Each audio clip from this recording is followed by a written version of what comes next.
Hey. So guys, welcome to my first bike ride video, my first real bike ride video here in Edmonton for quite some time. Because, well, I simply wasn't here in Edmonton for the most part this year, but in Mazatlan, Mexico, where I was riding the bike a lot and I enjoyed it all the time. Now here, the bike riding situation is getting better by the day, but it's got me thinking, you know, like last week or last weekend, the snow was so much again that you couldn't really ride. Now we have a mixture of bare pavement, which is almost like normal. I gotta stop here, and this crossing is bad for Edmonton, but in Mexico this would be a dream, you know. I have to wait only like 20 seconds and I can cross the busy 112th Avenue, and in Mexico I would have been standing there, I would have been trying to rush halfway or maybe go around, find a different way, you name it. So regarding the infrastructure, we have some advantages here, even though you could probably see it. There's still ice on the road too, and I have studded tires, so it's not the same. And well, I wanted to talk a little bit about Canada, the future of Canada. So yeah, I might get a little bit political. And the winter of Canada, which is also shared by certain states, of course, United, you could still say that, American. Yeah, the US also has states that suffer winter, much like we do here. Minnesota, Wisconsin, Massachusetts come to mind. So yeah, it's not Florida everywhere.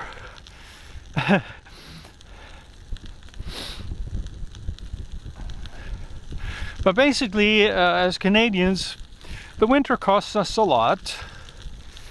I mean, it's always a challenge. It's the climate, it's the heating the house, it's the getting the everything, including your vehicle, your bike, everything, you name it. You have to winterize everything. It's not that easy.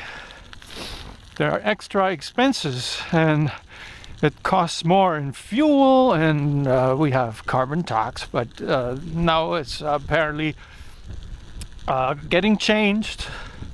Very controversial. But what isn't these days? What isn't controversial these days? So what it leads me to is we'll have an election coming up in Canada pretty soon. And no, I'm not going to tell you who you should vote for, but I'm going to tell you a few things you should probably watch out for. And well, right now I'm on my bike and I'm riding, so I'm gonna organize my thoughts for this, and then I'm gonna get back to you once I could say that in a coherent way that won't waste your time.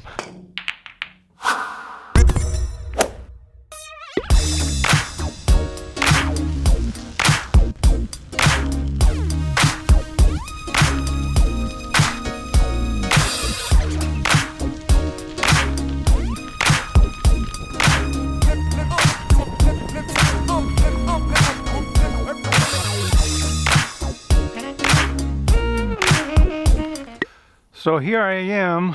It took a turn that wasn't really suited for my bike. Had to push the bike down this hill. See that? Yeah. Well, now my battery's down to 31%, so I gotta keep this concise and I gotta say what I wanted to tell you. And yeah, it's mostly gonna be about the Canadian election we have coming up. The United States already had theirs back in November, and if you are watching this from the United States, you are a US citizen, or you are perhaps from Europe, doesn't matter, Australia, wherever you are. If you're in the United States, this Canadian election, believe it or not, is about you. See, before the new US president got elected, we had opinion polls about what party in Canada would win the election, and there was no contest. It would have been the Conservative Party, without a doubt, by a landslide. The Liberals, they would have been obliterated. The reasons for that are, like, in part, perceived corruption. Prime Minister Trudeau, he wasn't the most popular. He'd been in power for too long. There was the carbon tax, which is there's a squirrel. The carbon tax, huge one. Huge concern for Canadians. Now, there were also restrictions while we had a pandemic. That was not just in Canada, but, people felt that perhaps the government overstepped its mandate and, told people what to do. You have to have a vaccine in order to cross the border, you have to get tested, you have to get the vaccine, blah, blah, blah, blah. By many, it was perceived as an overreach. Now, this is all past us. Now we have a new challenge. There are trade barriers being put in place between Canada and the United States, which traditionally haven't been there. And since we have a free trade agreement with the United States, it shouldn't even be touched. The president who's in power right now, he signed that free trade agreement back in 2018, I believe. So it shouldn't be an issue at all. Now, because this guy is in power, it's become a huge issue. So this is in part what it's about. But not only has he put these tariffs in place, or threatened to, or keeps changing his mind on it, but he's also threatened to annex Canada to the United States, which is something that's unheard of before. Canada is a sovereign country, as probably no matter what side of the border you're on. Whatever propaganda they might tell you that, it's been a colony and it's still under Britain and we have the same king as Britain does. Well, it's more or less a formal thing. It doesn't have any impact on Canadian policies. But let me tell you one thing, though. This BS, could call it belief system, in the United States has united Canadians like never before. Right now, trade barriers between the provinces that existed for decades, they're being eliminated, which is great. So, in a way, we have to thank American voters who voted this man into office for doing that for us. But at the same time, our existence is still threatened, even just economically with all these tariffs and stuff. So we're genuinely worried here about certain things. Maybe not everybody's worried, but if you're realistic and you know what's at stake, then you probably should worry. Like, to all you guys in America, I know that more than likely, because it's not even 50% of the population, you haven't even voted for Trump. But let me tell you one thing, though. If you didn't vote at all, I think you're partially to blame. Now, if you voted for Trump, I don't know who's to blame, because it's obviously some aspect of manipulation that you've succumbed to, and that's what leads me to what I really wanted to talk about in the Canadian election. Because right now the Canadian election is no longer about carbon tax, it's no longer about Liberal corruption. The Liberal Prime Minister that had to carry all this stigma, or that burden about this corruption thing, well, he's gone. We have a new guy, and he's been elected by the Liberal Party only so far. But he's the Prime Minister because the Liberal Party is still the one that is in power. And so as the Liberal leader, he's now the Prime Minister. Doesn't even have a seat in Parliament, but for now, this doesn't matter. He's a guy that is extremely experienced when it comes to economical issues, financial issues, but he's not a career politician, nor was Trump, nor was Zelensky, if I may use a Ukrainian example, and nor was Trudeau when he first got elected. But this guy, he's got some qualifications that basically give him a very good chance to remain prime minister after the election, because we need somebody who's competent and who's got some ideas that perhaps most of us can't even think of. Because, yeah, honestly, it's not good. The situation right now is not good. We don't want to be enemies with our closest neighbor and partner and trading partner and you name it, you know. How many of us have relatives, myself included, in the United States?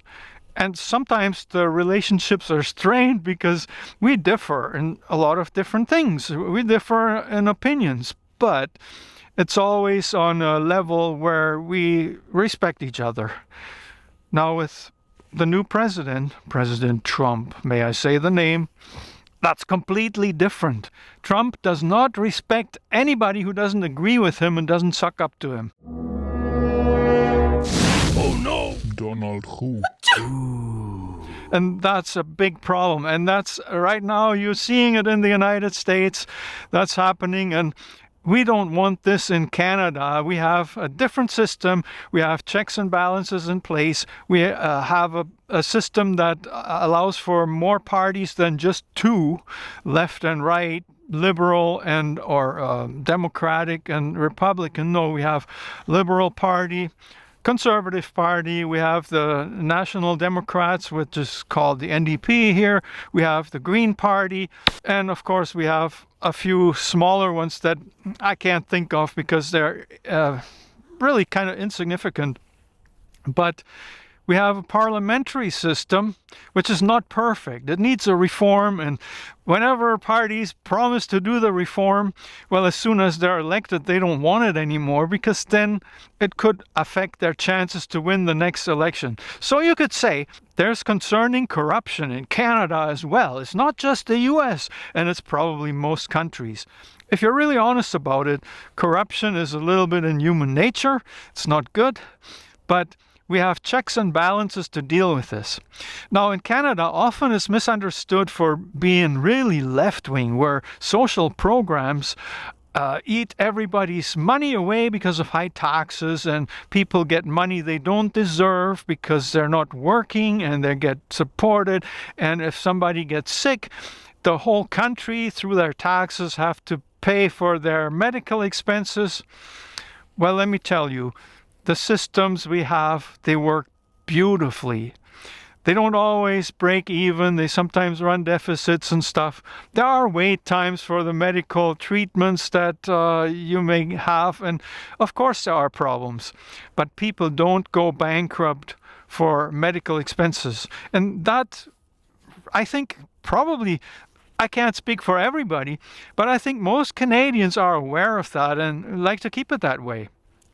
Now, where I would like to differ with a lot of conservative voters, and I'm not telling you to vote for whoever, doesn't really matter. You vote who you believe in, that's the way it needs to be. But a lot of times Canada is criticized for being too left-wing, too liberal, too socialist, communist. Well, guys, we're not communist. You can see that by how many de facto monopolies Canada has. Go to the grocery store. There's like how many different brand names? There's No Frills. There's Canadian Superstore. There's Loblaws. There's Independent Grocer. All of these names, all the same company.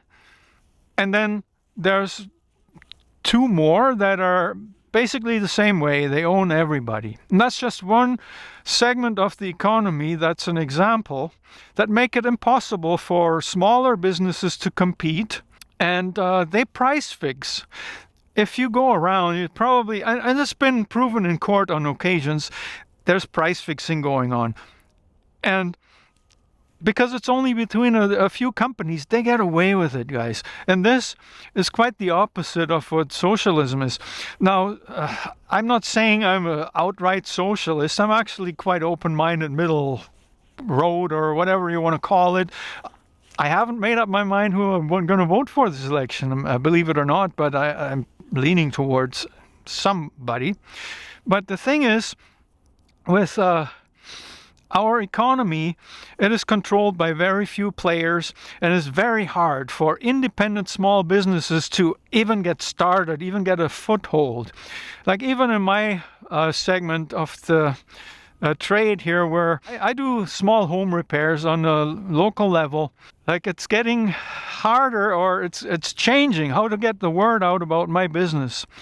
Every single week I get numerous emails by companies that want to give me more business. They want to be the middleman between myself and the customer. And this has the potential to kill my business or bring me down to a level where it's not worth anymore to be independent.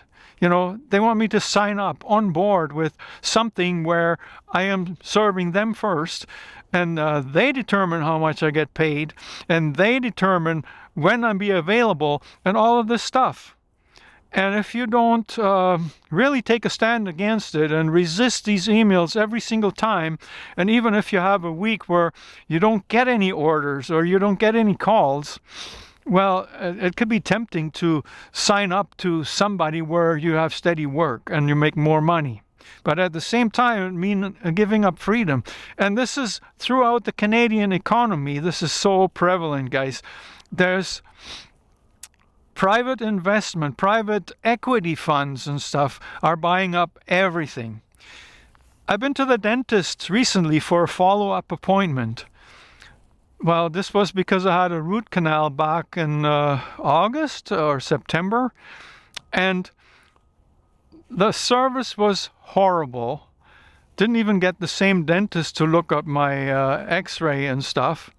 This dental office is owned by a bigger company that doesn't have to do anything with dentists. Like, they don't know dental, medical, or anything like that. What they know is finance. They invest money, they run it for profit.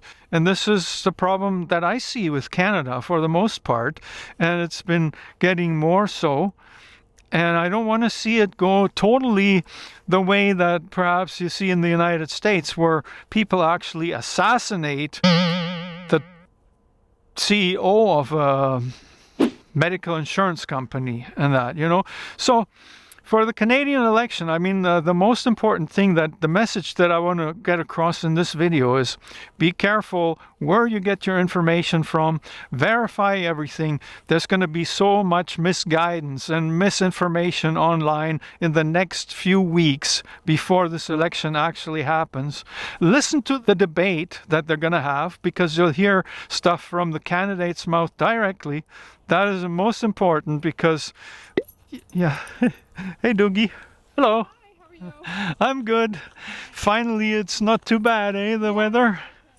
They will spend a lot of money to swing it one way or another, and they will spend a lot of money to dig up things that are basically irrelevant, that may turn you off of some candidate because, you know, you don't agree with their lifestyle, or you don't believe in their integrity anymore, or whatever. But what we need to focus on is what is ahead, and who can best manage this country, and who will manage it in a way that is not totalitarian like we've seen in Russia and the United States and in China. And you may think that for Canada that's still far-fetched, but I mean, recent examples kind of prove that we all have to be aware of this and be careful of this. So I would just like to encourage you to inform yourself as best as you can and make your decision with good conscience if you're voting in Canada.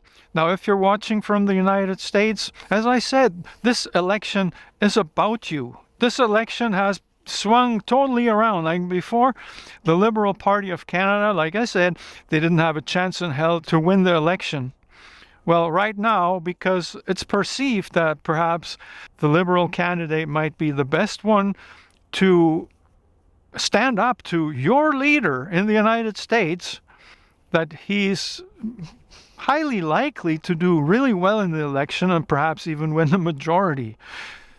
Things change so fast here, guys. I don't want to make any predictions, and I don't want to say who you should vote for. Like, I don't even know myself sometimes what is in good conscience what I should be doing. But I mean, we have to keep our country united, and we have to keep our country sovereign. I mean, long live Canada, guys. Canada is a fantastic country. We can very well exist without the United States, but we shouldn't have to. We had a good neighborly relationship for decades, for even 100 years and stuff, more than that. So why would that be at stake now because of the current administration? Basically, it's one guy. But having said that, the guy who's next in line, I don't trust him neither. But that's enough said. I mean, you guys elected these people, so and even if you didn't vote for him, if you totally didn't vote, I want to say that's in part on you, because that just goes to show you that it's important. Even if you're just one vote under hundreds of millions, it's important to exercise it. So that's the message I want to get across to all my fellow Canadians. Vote. Just vote. And whatever is on your conscience, you know, vote for that. Don't let anyone tell you what you should be voting if it's not against, if it's not exactly what you believe, then research it more. It's important to be informed, and it's very, very, very important to let your voice heard. Even if it's only one voice in a bunch of millions, it matters. Thank you for listening. And normally I'm not that political, but on occasion I am. I'm a minimalist. I live in Edmonton, Alberta. I love outdoor adventures, and I like traveling. And other than that, thank you again for listening to my rant. And if you like this video, you might want to give it a thumbs up. I encourage you to leave your comment in the comment section, because sometimes we get a really good discussion going there. But keep it civil, guys. There's no point in saying, oh, this guy is brainwashed. Like, to some extent, we all are. But I don't think I'm any worse than you are. Or, you know, well, the comments haven't happened yet, but they have happened on other videos. So that's why I'm saying this. We live in a challenging world, I tell you, and it's interesting. And it may hurt us. It may hurt you directly. It may hurt your neighbor. You just never know where this is going. I wish you all the best. And whatever happens, life goes on. There's always a silver lining, and hopefully we'll all be okay.